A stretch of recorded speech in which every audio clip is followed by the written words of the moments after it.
Halo Sobat Cuan, saya ucapkan selamat pagi, selamat siang, selamat malam dimanapun Sobat Cuan menonton video ini. Pada video kali ini saya akan cerita saham IPO. IPO PT Multitrade Indo dengan kode saham BABY yang akan listing dalam waktu dekat ini. Ada 7 hal yang akan saya bahas, yaitu mengenai prospektus, lalu menganalisa neraca, menganalisa laba rugi, menganalisa arus kas, menganalisa valuasi, menganalisa underwater, dan yang terakhir kesimpulan. Pertama, saya akan membahas mengenai background dari perseroan. PT Multitrade Indo adalah perusahaan yang bergerak di bidang penjualan retail fashion, aksesoris bayi, dan remaja yang memulai operasi pada tahun 2005 di bawah naungan PT Kanmo Retailindo, sebuah perusahaan yang bergerak di bisnis retail fashion dan aksesoris wanita premium.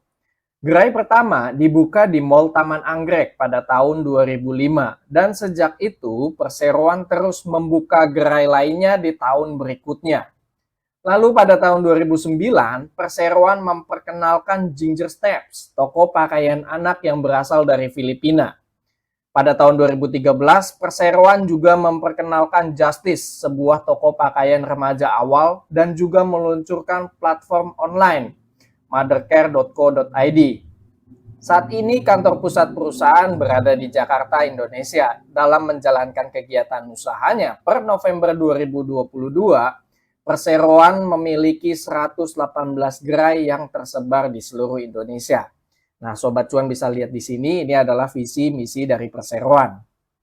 Dan ini adalah sejarah singkat perseroan. Sebagai perusahaan retail pakaian bayi dan anak terkemuka, perseroan bergerak di 3 bidang utama, antara lain retail offline, retail online, dan distribusi. Informasi mengenai 3 area utama perseroan adalah sebagai berikut. Nah, Sobat Cuan bisa lihat di sini, untuk retail offline-nya ada Mothercare, ada Justice, ada Ginger Snaps, dan lain-lain. Nah, ini contohnya tokonya. Lalu untuk retail online, untuk memperkuat jangkauan pelanggan perseroan, perseroan telah meningkatkan kehadirannya secara online melalui penjualan produk di situs web dan platform e-commerce di Indonesia. Dengan cara ini, pelanggan dapat memilih untuk pergi ke toko atau pengalaman online berdasarkan preferensi mereka. Nah, lalu untuk yang terakhir yaitu mengenai distribusi, selain beberapa merek yang dijual perseroan di tokonya sendiri, perseroan menjual juga produk prinsipal dan produk sendiri di mitra pengecer melalui anak pengusahanya yaitu KMG. Berikut ini adalah merek-merek yang didistribusikan oleh perseroan. Nah, Sobat Cuan bisa lihat di sini. Lalu selanjutnya ini adalah pemasaran yang dilakukan oleh perseroan. Ini mengenai proses kegiatan usaha perseroan. Lalu untuk persaingan usaha, adapun persaingan usaha perseroan dalam industri pakaian anak-anak adalah sebagai berikut. Ada Zara Kids, ada Uniqlo, mungkin Sobat Cuan pasti tahu untuk kedua merek ini. Lalu untuk sumber daya manusia, perseroan per 28 Februari 2023 memiliki 1.590 karyawan. Selanjutnya saya akan membahas rencana IPO BABY. Jumlah saham yang ditawarkan sebanyak 600 juta lembar saham, lalu kepemilikan persentase publik sebesar 21,2%. Harga penawarannya dari harga 250 sampai dengan harga 266. Harga arahnya apabila nanti harga listingnya ditentukan di harga 250, maka harga arahnya di harga 312 atau naik 24,8%. Lalu apabila nanti sudah ditentukan harga listingnya di harga 266, maka harga arahnya di harga 332 atau naik 24,8%. Bagaimana dengan ARB-nya? Apabila nanti harga IPO-nya sudah ditentukan di harga 250, maka harga ARB-nya di harga 188 atau turun 24,8%. Lalu apabila nanti harganya ditentukan di harga 266, maka harga ARB-nya di harga 200 atau minus 24,8%. Kenapa bisa ARB-nya sampai minus 24%? Karena berdasarkan aturan bursa yang terbaru mengenai auto reject per tanggal 4 September 2023, auto reject dan auto reject atas dan auto reject bawah itu akan jadi simetris. Nah, ini atau rentan harga, dan persentase auto reject atas dan auto reject bawahnya. Nah, selanjutnya untuk perolehan dana IPO, perseroan potensi mendapatkan 150 miliar sampai dengan 159 miliar. Untuk masa book buildingnya dari tanggal 14 sampai 22 Agustus, lalu untuk masa offeringnya dari tanggal 31 Agustus dan 5 sampai 5 September. Untuk rencana listingnya pada tanggal 7 September. Lalu untuk papannya, saham Baby akan masuk dalam papan pengembangan. Underwriter-nya ialah UOB Kay Hian Sekuritas dengan kode broker AI. Lalu untuk penggunaan dana yang diperoleh dari hasil penawaran umum, sekitar 18,23% akan digunakan perseroan untuk pengembangan usaha dalam bentuk belanja modal dengan rincian sebagai berikut. Sekitar 84,91% akan digunakan oleh perseroan untuk belanja modal yang berkaitan dengan renovasi tempat untuk pembukaan 15 toko baru di Jabodetabek, Makassar, Bali, Surabaya, Yogyakarta yang direncanakan dilakukan pada tahun 2023 dan 2024. Lalu sekitar 15,9% akan digunakan sebagai deposit penyewaan tempat atas toko-toko baru kepada pihak ketiga. Lalu sisanya sekitar 81,77% akan digunakan perseroan untuk pengembangan usaha dalam bentuk modal kerja, yaitu pembiayaan kebutuhan operasional sehari-hari. Antara lain namun tidak terbatas untuk pembelian persediaan, pembayaran gaji karyawan, periklanan, pembiayaan kegiatan operasional, dan lain-lain. Untuk penggunaan dana ini masih tergolong wajar ya Sobat Cuan, karena sebagian besar hanya untuk modal kerja saja. Selanjutnya saya akan bahas mengenai susunan pemegang saham perseroan. Nah, di sini ada yang menarik Sobat Cuan, bahwa dalam IPO saham Baby ini tidak hanya saham Baby ini melakukan IPO, tapi sekaligus ada convertible bond, dan juga ada yang namanya pemegang saham lama itu akan menjual kepemilikan mereka keseluruhan kepada pengendali baru. Nah, sekaligus dalam susunan pemegang saham perseroan juga ada 3 kali perubahan. Nah, di sini saya akan bahas satu persatu. Oke, nah di sini saya akan mulai sebelum IPO. Jadi sebelum IPO, perseroan ini dimiliki oleh PT Kanmo Retailindo, memegang 89,99%. Lalu Manoj Barwani memegang 0,01%. Lalu saham Treasury memegang 10%. Saham Treasury ini jadi perusahaan membeli sahamnya sendiri. Nah, ini adalah struktur kepemilikan grup perseroan sebelum adanya IPO. Nah, Sobat Cuan bisa lihat di sini. Jadi pada intinya PT Multitrend Indo dengan kode saham Baby ini milik dari keluarga Barwani. Di sini masih belum ada masyarakat ya. PT Multitrend Indo juga memiliki 3 anak usaha secara langsung, yaitu PT Kanmo Multi Gemilang, PT Kanmo Garmen Indo, dan yang terakhir PT Kanmo Retail Gemilang. Selanjutnya saya akan membahas susunan pemegang saham dan aksi korporasi setelah adanya IPO dan convertible bond. Nah, untuk susunan pemegang saham setelah adanya IPO, maka PT Kanmo Retailindo memiliki 51,4%, Manoj Barwani 0,01%, saham Treasury 5,7%, dan masyarakat 42,86%. Ini sebelum terdilusi karena adanya convertible bond. Nah, saya akan bahas IPO dan convertible bond-nya. Jadi perseroan berencana untuk melakukan penawaran umum perdana saham atau IPO sebanyak-banyaknya 600 juta lembar saham atau 21,28%. Dengan harga penawaran sebesar Rp250 sampai dengan Rp266. Jumlah seluruh nilai penawaran umum perdana saham ini adalah sebanyak-banyaknya sebesar Rp159 miliar.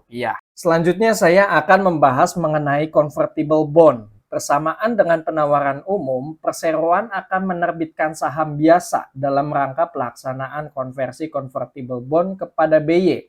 BY yaitu Blooming Years. Nanti saya akan bahas di slide berikutnya siapa itu Blooming Years yang akan nantinya jadi pengendali baru di saham Baby ini. yang diterbitkan berdasarkan Convertible Bond Subscription Agreement tanggal 22 Juli 2022 sebagaimana diubah oleh CBSA Letter of Amendment tanggal 14 Juni 2023 antara perseroan sebagai penerbit dengan BY.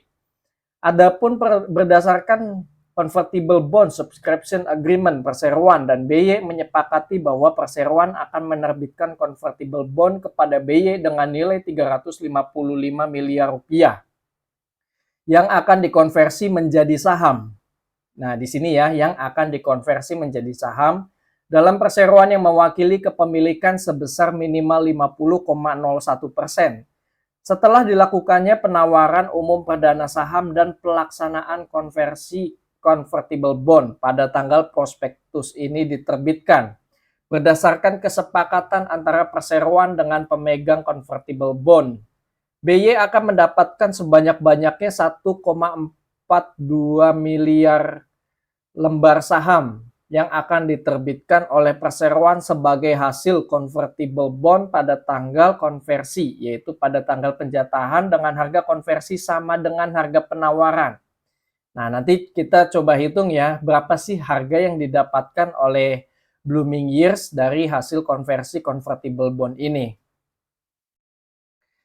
Pelaksanaan konversi convertible bond menyebabkan perubahan pemegang saham mayoritas perseroan yang sebelumnya adalah KRI, yang sebelumnya sudah kita bahas di susunan pemegang saham sebelum IPO ya, KRI, menjadi BY. Jadi pemegang saham mayoritasnya ini akan berubah jadi BY dan merubah pengendalian perseroan dari yang sebelumnya adalah Nadine Hitesbarwani melalui KRI menjadi Blooming Years.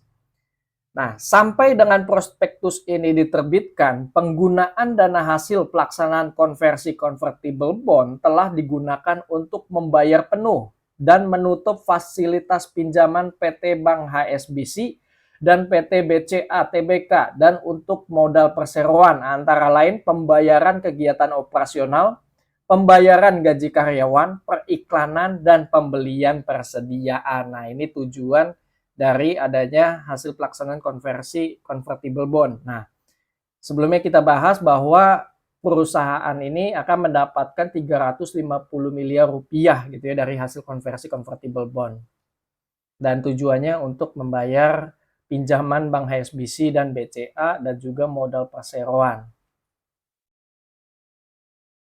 Nah, sekarang kita akan bahas berapa sih harga beli Blooming Years dengan adanya convertible bond ini.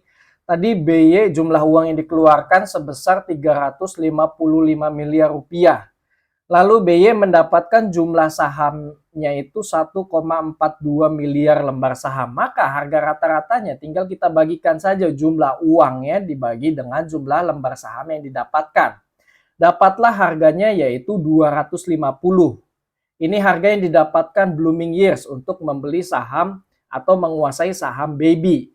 Jadi antara nominal yang ada di sini di convertible bond itu beda dengan harga pelaksanaan yang didapatkan oleh Blooming Years. Oke ya. Lalu setelah adanya convertible bond, maka ada perubahan susunan pemegang saham perseroan. Nah, di sini mulai kelihatan ya jelas bahwa masyarakat itu memegang 21,28%, Blooming Years jadi 50,35%, PT Kanmor Ritelindo atau KRI memegang 25,5%, Manoj Barwani 0,01%, dan saham Treasury sebesar 2,83%. Nah, tadi kita sudah menyinggung yang namanya Blooming Years. Di sini saya akan menjelaskan siapa sih Blooming Years.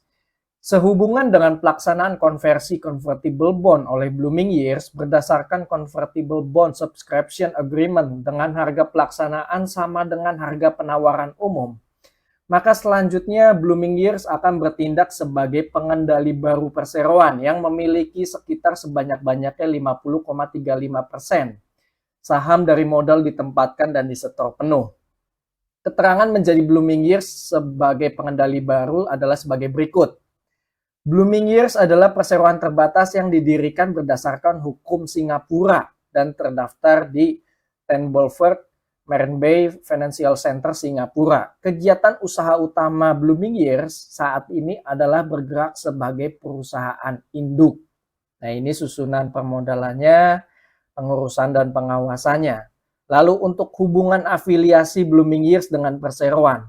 Tidak terdapat hubungan afiliasi antara Blooming Years dan perseroan kecuali para pemegang saham dari Kanmo Global Private Limited, merupakan keluarga Barwani.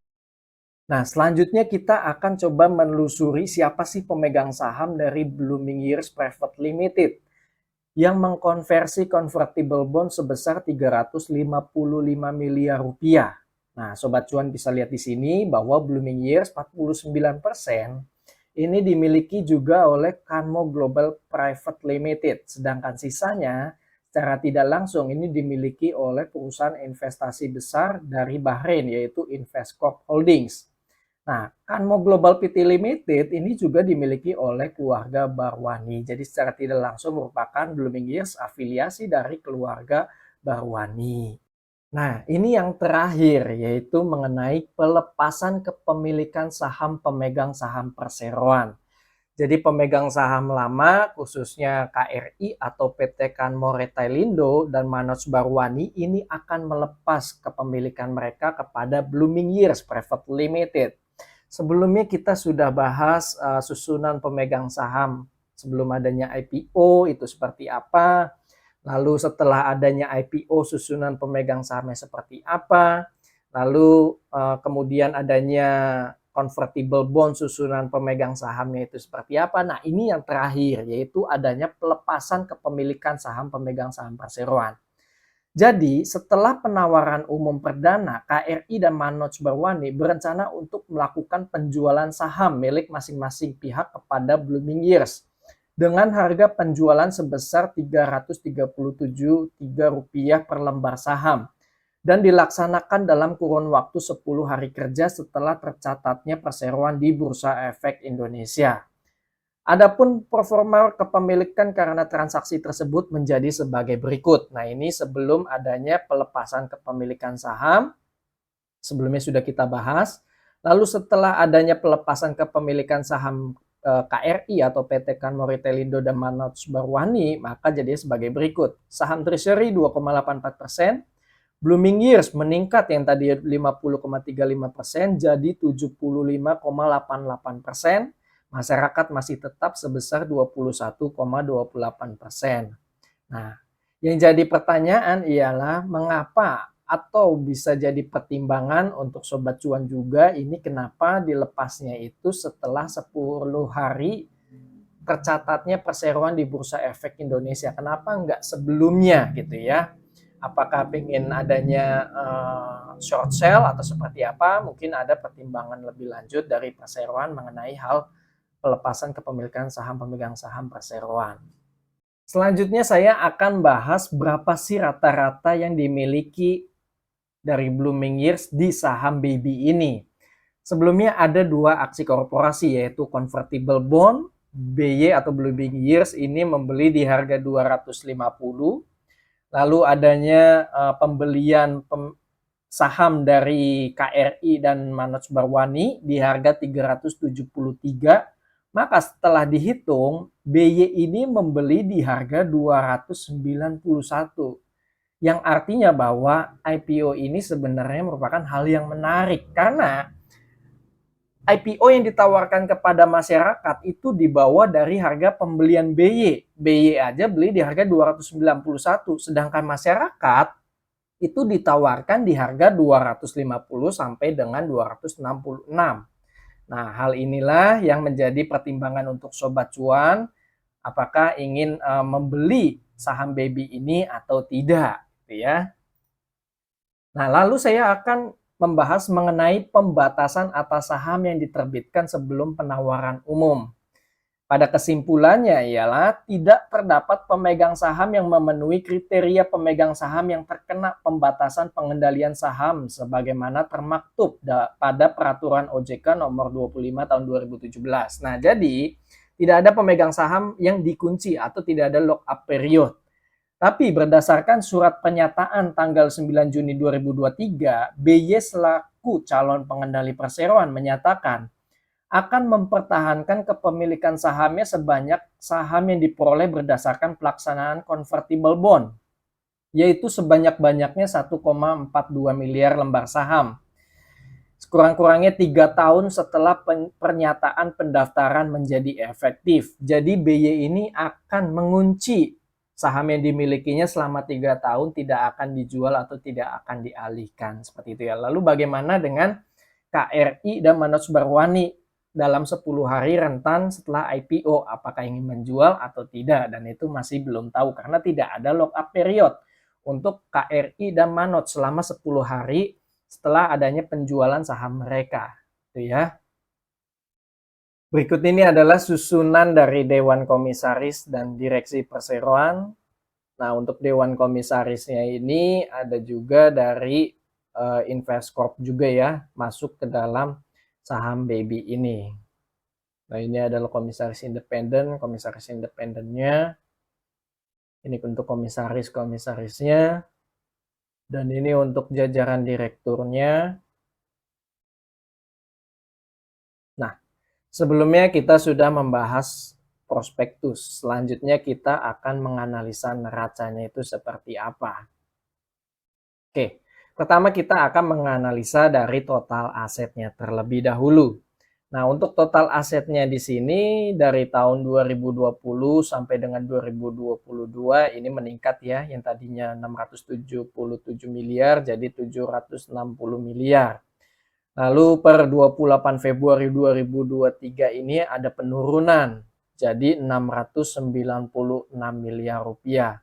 Nah, dari 696 miliar rupiah ini terbesar dari pos aset lancar, yaitu sebesar 475 miliar rupiah.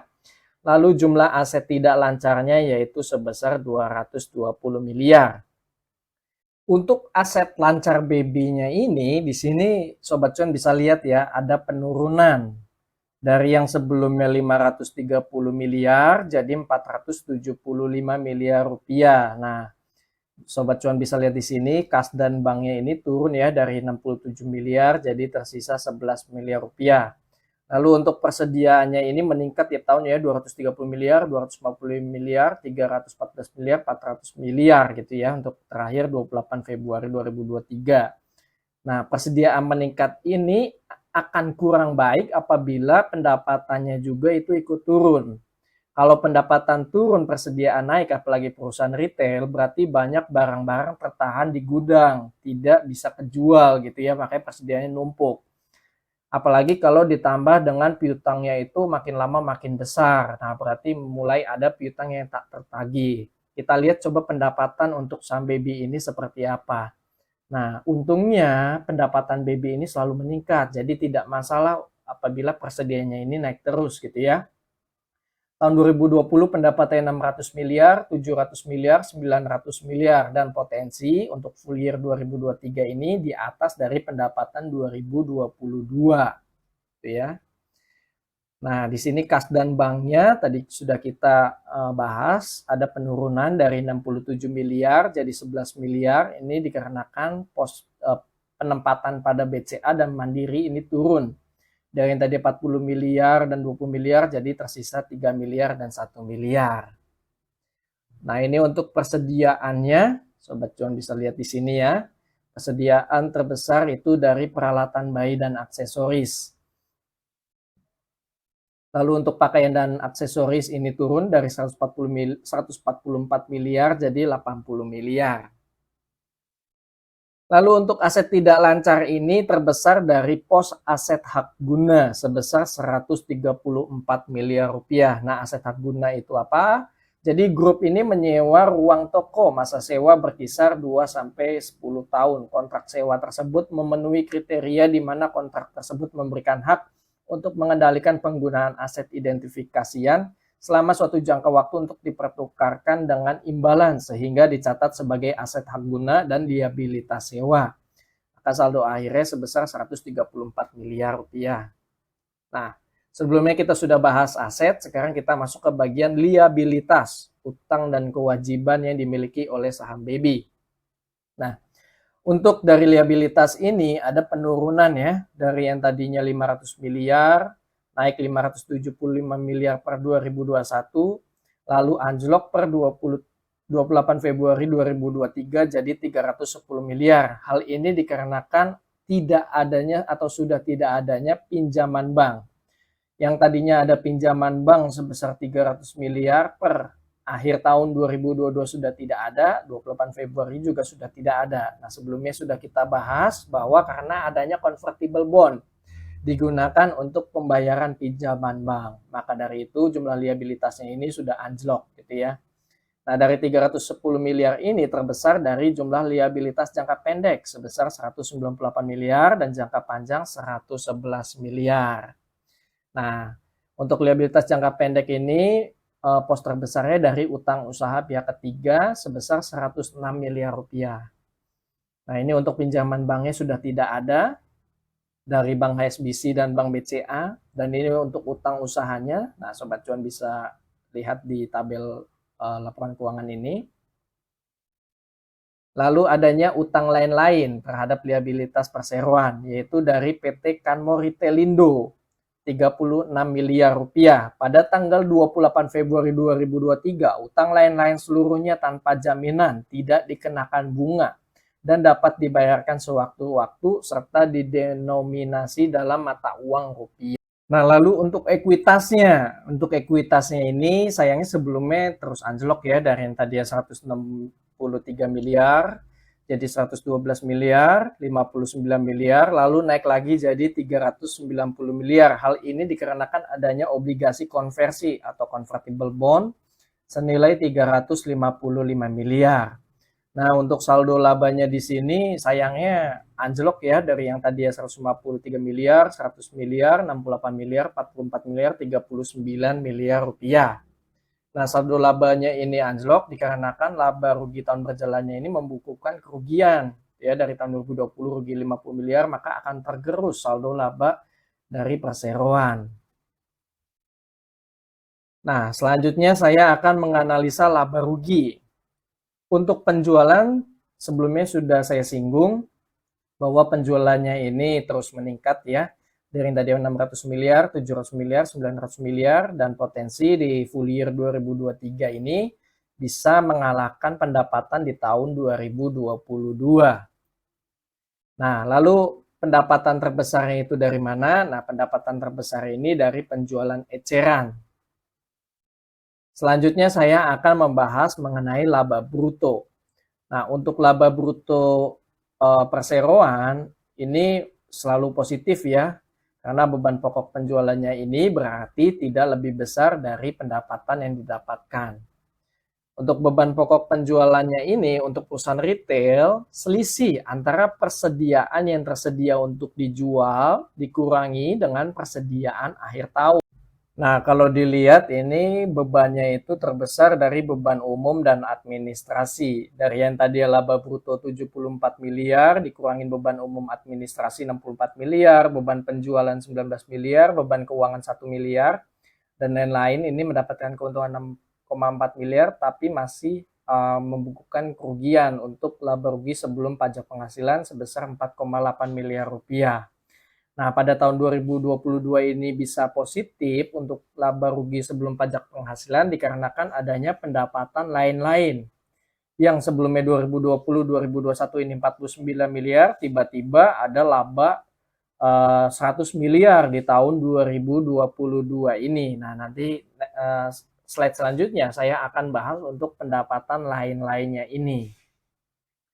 Untuk beban umum dan administrasinya ini terbesar dari gaji dan tunjangan, lalu selanjutnya sewa ya, untuk perusahaan retail. Untuk beban penjualannya dari royalti, iklan, dan promosi.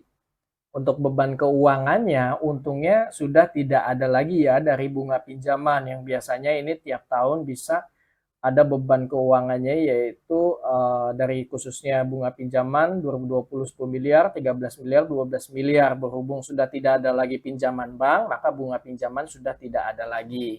Selanjutnya untuk pendapatan beban lain-lain. Nah, Sobat Cuan bisa lihat di sini ya, bahwa tahun 2022 ini perseroan bisa mendapatkan laba rugi sebelum pajak penghasilan itu sebesar 111 miliar rupiah. Ini dikarenakan adanya penjualan aset tetap sebesar 78,5 miliar rupiah. Nah, penjualan aset tetapnya itu apa aja? Di sini ada dua ya, ada gudang dan ruang kantor dijual kepada PT Kanmor Ritelindo.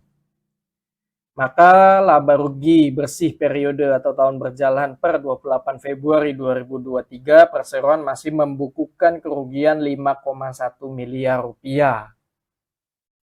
Setidaknya ini lebih baik dibandingkan dengan periode sama tahun lalu, rugi 15 miliar. Meskipun full year 2022 ini berubah, jadi yang tadi rugi 15 miliar jadi laba 59 miliar rupiah dikarenakan adanya pendapatan lain-lain yang besar. Nah, selanjutnya saya akan menganalisa arus kas. Nah, untuk arus kasnya di sini masih oke ya untuk arus kas operasi karena masih membukukan positif 4,2 miliar meskipun turun dibandingkan dengan periode sebelumnya yaitu sebesar 5,7 miliar. Untuk arus kas investasinya masih oke. Di sini ada dana keluar untuk memperoleh aset tetap atau pembelian aset tetap sebesar 2,1 miliar. Nah, untuk arus kas aktivitas pendanaan ini sayangnya ada penerimaan utang dari pihak relasi sebesar 36 miliar, lalu adanya pembayaran dividen tunai sebesar 83 miliar. Nah, untuk penerimaan utang ini sebelumnya sudah kita bahas ya. Maka kas bersih yang diperoleh dari aktivitas pendanaan minus 58 miliar. Hal inilah yang menyebabkan kas setara kas pada bank itu anjlok yang tadinya 67 miliar jadi tersisa 11 miliar rupiah saja. Nah, sebelumnya sudah kita bahas mengenai arus kas, selanjutnya saya akan membahas yang namanya valuasi. Nah, untuk valuasi ini saya ambil dua harga, di harga 250 dan di harga 266 dan laporan keuangannya ini saya ambil per 2 bulan tahun 2023. Tapi untuk ekuitasnya ini saya ambil sudah ditambahkan dengan perolehan dana IPO, gitu ya. Nah, lalu saya bahas pertama mulai dari total saham beredar. Untuk total saham beredar yaitu sebanyak 2,8 miliar lembar saham. Pendapatannya 162 miliar rupiah, laba rugi bersihnya minus 5,1 miliar, total asetnya 696 miliar, total liabilitasnya 310 miliar, ekuitasnya sesudah ditambahkan dengan dana IPO, kalau di harga 250 ini maka ekuitasnya 535 miliar. Apabila nanti harga listingnya ditetapkan di harga 266, maka ekuitasnya sebesar 545 miliar. Lalu untuk market cap-nya apabila nanti harga IPO ini ditentukan di harga 250, maka market cap-nya 705 miliar rupiah. Lalu apabila nanti harga IPO di harga 266, maka market cap-nya sebesar 750 miliar. Untuk book value-nya, apabila nanti di harga 250, maka book value-nya di harga 189,9. Lalu apabila nanti di harga 266, maka book value-nya ini sebesar 193,3. Untuk EPS-nya di sini minus ya karena masih membukukan rugi bersih sebesar 5,1 miliar. PBV melihat perbandingan antara harga saham dengan book value-nya. Berhubung harga sahamnya 250 dan book value 189, maka PBVR yang ditawarkan sebesar 1,31 kali. Apabila nanti di harga 266, maka PBVR-nya yaitu sebesar 1,37 kali.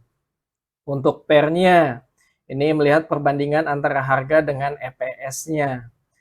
Berhubung EPS-nya masih minus, maka PER-nya juga ikutan minus. Untuk ROE-nya juga sama demikian, karena membukukan laba maka masih minus untuk ROE-nya. Untuk NPM-nya juga masih minus karena membukukan kerugian dari pendapatan 162 miliar, perseroan membukukan rugi minus 5,1 miliar, maka NPM-nya minus 3,1%.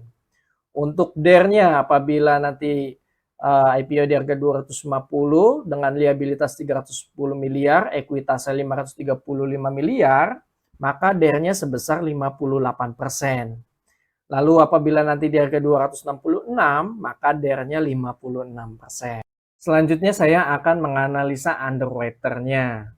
Nah, untuk underwriter-nya yaitu PT UOB Kay Hian Sekuritas dengan kode broker AI. Saya ambil data 12 saham terakhir yang dibawakan oleh AI.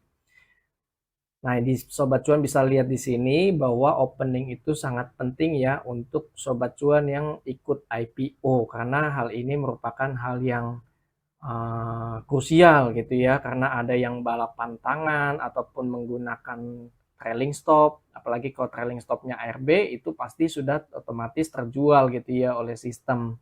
Apalagi kita yang balapan tangan apabila tidak arah itu cepet-cepetan untuk kita melakukan penjualan saham. Nah, maka dari itu apabila memiliki track record opening yang bagus, itu merupakan hal yang positif juga untuk underwriter-nya untuk kita ikuti. Nah, apabila berdasarkan 12 saham terakhir yang dibawakan oleh AI, apabila bukan akselerasi, ini tidak pernah merah. Nah, ini merupakan hal yang positif untuk kita semua bagi yang mau ikut saham baby ini nanti gitu ya. Karena saham terakhir yang dibawakan itu ada papan akselerasi, Ralph, itu openingnya ARB. Tapi setelah itu dibawa naik, closingnya arah bahkan sampai 7 kali arah. Lalu untuk yang tidak hijau di sini ada CBUT, tapi closingnya itu arahnya 1 kali gitu ya. Untuk yang lainnya ini tidak pernah merah. Selanjutnya yaitu kesimpulan. Nah, pertama kesimpulannya dari rencana IPO berdasarkan prospektus. 1. Baby secara penggunaan dana IPO tidak terlalu spesial, masih dalam kategori wajar karena sebagian besar dana IPO digunakan untuk modal kerja dan sebagian dana untuk belanja modal. 2. Pengendali baru Baby juga bagian dari keluarga pengendali sebelumnya. Yang menarik ialah pengendali baru memiliki saham Baby di atas harga IPO, yaitu di harga rata-rata 291, yang membuat IPO Baby menarik untuk diikuti. 3. Pengendali baru secara sukarela tidak akan menjual ataupun mengalihkan kepemilikan saham mereka selama 3 tahun, yang membuat harga saham saat opening tidak akan ada tekanan jual dari pemegang saham mayoritas. 4. Baby akan masuk dalam papan pengembangan. 5. Untuk ringkasan prospektus, saya kasih nilai 5/5. Lalu untuk kesimpulan laporan keuangan, 1. Baby saat ini memiliki neraca yang bagus, memiliki total aset yang besar dan liabilitas yang wajar, bahkan tidak ada utang berbunga bank ataupun obligasi. Sehingga ekuitas yang dimiliki juga besar. Terlebih nantinya Baby akan mendapatkan dana segar tambahan hingga 159 miliar rupiah dari IPO. 2. Untuk laporan laba rugi Baby, sayangnya sampai dengan kinerja 2 bulan tahun 2023, masih membukukan rugi 5,1 miliar rupiah walaupun pendapatannya tiap tahun selalu meningkat. Dengan adanya IPO ini dan rencana penggunaan dana IPO untuk belanja modal dan modal kerja, diharapkan Baby dapat meningkatkan lagi pendapatan yang diterima dan bisa menghasilkan laba positif di periode selanjutnya. 3. Untuk laporan arus kas Baby masih oke. Arus kas operasionalnya masih positif, kemudian arus kas investasi juga bagus, nilai negatif dikarenakan ada pembelian aset tetap. Lalu terakhir sayangnya pendanaannya agak kurang bagus dikarenakan adanya penerimaan utang dari pihak berelasi meskipun tanpa jaminan dan tanpa bunga yang dipergunakan untuk membayar dividen dan liabilitas sewa. 4. Untuk ringkasan laporan keuangan saya kasih nilai 4,5/5. Lalu kesimpulan valuasi, Baby valuasi PBV masih dalam kategori wajar untuk saham IPO. Sayangnya PR-nya masih minus karena membukukan kerugian. Namun dengan adanya tambahan dana IPO untuk belanja modal dan modal kerja, diharapkan Baby dapat meningkatkan ekuitas, pendapatan, dan dapat menghasilkan laba positif di periode selanjutnya, yang dapat menurunkan valuasi PBV dan mengubah PR jadi positif. Untuk ringkasan valuasi, saya kasih nilai 4,5/5. Lalu untuk kesimpulan underwriter, Baby menunjuk PT UOB Kay Hian Sekuritas Indonesia dengan kode broker AI sebagai underwriter.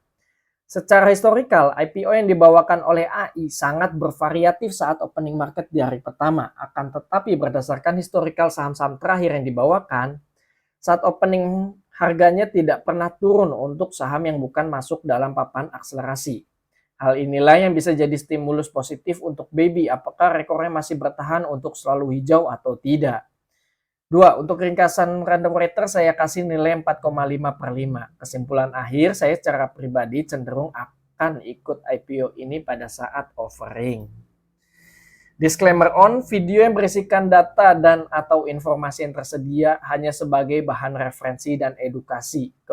Keputusan bertransaksi beli, jual, ataupun skip mengacu pada rekomendasi saham dan isi video ini sepenuhnya merupakan tanggung jawab Sobat Cuan. Setiap video yang ditampilkan bukan jaminan keuntungan dari saham yang direkomendasikan. Segala resiko yang timbul merupakan tanggung jawab Sobat Cuan. Pastikan Sobat Cuan mengerti akan risk profile dan money management Sobat Cuan sendiri. Pemilik channel tidak bertanggung jawab atas akibat langsung ataupun tidak langsung dari semua teks, gambar, suara, dan segala bentuk rekomendasi yang ditampilkan dalam video ini. Jangan lupa Sobat Cuan harus selalu do your own research sebelum melakukan keputusan transaksi. Sumber data didapatkan dari prospektus Baby. Semoga Sobat Cuan selalu diberikan rezeki yang melimpah dan sehat selalu. Amin. Terima kasih bagi Sobat Cuan yang sudah melihat video cerita saham Baby ini. Semoga video yang ditampilkan bermanfaat dan bisa menjadi bahan pertimbangan ataupun referensi pada Sobat Cuan untuk menentukan apakah ingin ikut IPO ini atau tidak. Sekian dari saya, sampai jumpa pada cerita saham selanjutnya. See you, bye-bye.